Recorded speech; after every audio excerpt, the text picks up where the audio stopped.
Welcome back to Superior Sunrise. Joining me now from the Western Livestock Journal, Logan Ipsen. Logan, always a pleasure to have you on here in the summer. We get to catch up with you on things that are happening in your area. So tell us, how spring bull sales were, what the market's like in your area, and what things you see happening out there. Yeah, you bet. And thanks for asking that question. Thanks for having me on. It was such a fun year, and it makes it so much more fun when these bulls are selling for a lot of money, and so our customers are happy. But, the thing that I really enjoy about the bull sales more than just the transaction of the cattle are seeing the people, and that's what we really want to focus on and have those relationships. And so, we've had conversations in the past, you and I, about being involved in transactions with people, because that's when things start to matter the most, when they're making their genetic decisions and moving forward with their programs. We try to be involved in that. So we're giving advice for pedigrees and for ways to increase revenues, increase weaning weights, and charge forward there. But when we go there, we're excited because we get to see our friends again. And sometimes it's kind of funny when we see somebody that's not at a bull sale. You kind of have to remember, okay, where do I know this person? Where do I know this person from? And then it clicks like, oh yeah, you buy cattle from here, and it leads to those conversations. But a lot of times, myself and our reps that travel the country, we're used for a lot more than just bull sales. We're used for advice on just random different things, and so we've built those relationships over time, and I can't stress to you how much that means to me, because it's, like I said, it's our friendships and our relationships out there. Yeah. Well, some things that we talk a lot about on Superior is how technologically advanced we are. We're always talking about being super progressive, and you have quite a task.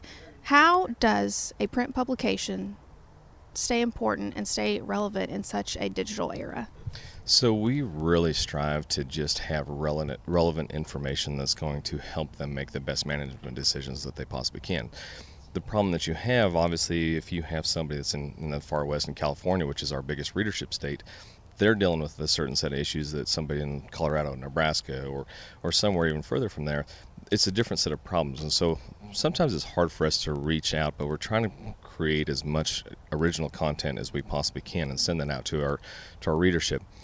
There are challenges with print costs and postage situations. We all know that there's just things that are going to happen there.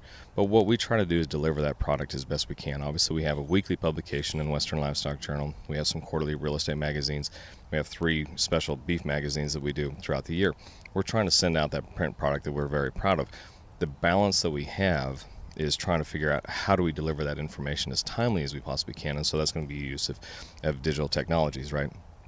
So when we go through there, we realize that they're very, very important individually, but when you use them together is when you see the best efficacy rates.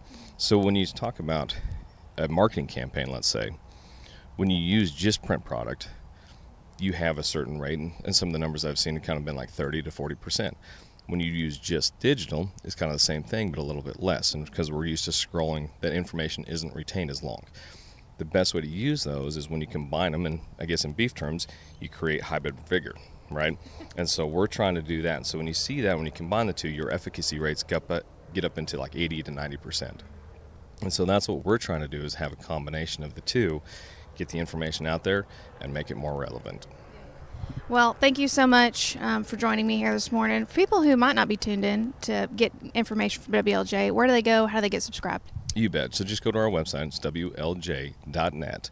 And you'll see you can subscribe there. If you want to advertise, reach out to one of our fieldmen, talk to one of our editors, or we're usually pretty easy to get in touch with. So that's going to be the best way on our website. Well, thank you so much. Don't go anywhere, guys. We got more Superior Sunrise up next.